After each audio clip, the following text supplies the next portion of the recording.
ಕೋಪ ಬರ್ಬೇಕು ಕೇಂದ್ರ ಸರ್ಕಾರದ ಮೇಲೆ.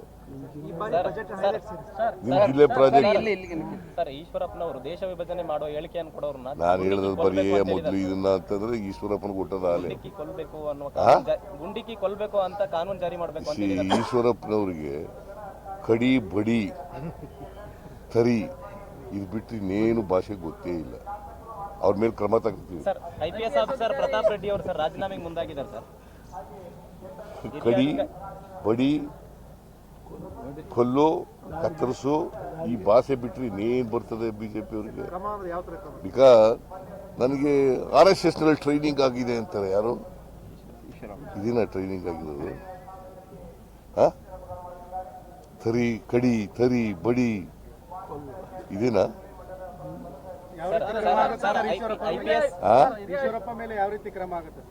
ನೋಡೋಣ, ಲೀಗಲ್ ಆಗಿ ಯೋಚನೆ ಮಾಡೋಣ. ಈಗ DK ಸುರೇಶ್ಗೆ ಗುಂಡಿ ಕೊಲ್ಲಿ ಅಂತ ಹೇಳ್ತಾರೆ. ಒಂದು ರಾಜಕೀಯ ಪಕ್ಷದ ಮುಖಂಡರಾಗಿ ಹೇಳೋ ಭಾಷೆನ ಹೇಳ್ರಿ, ನೀವೇ ಹೇಳ್ರಿ. ಇವನ್ನೆಲ್ಲ ರಾಜಕೀಯ ಧುರೀಣರು ಅಂತ ಕರಿಬೇಕಾ? RSS ನಲ್ಲಿ ಇದೇನ ಟ್ರೈನಿಂಗ್ ತಗೊಂಡಿರೋದು?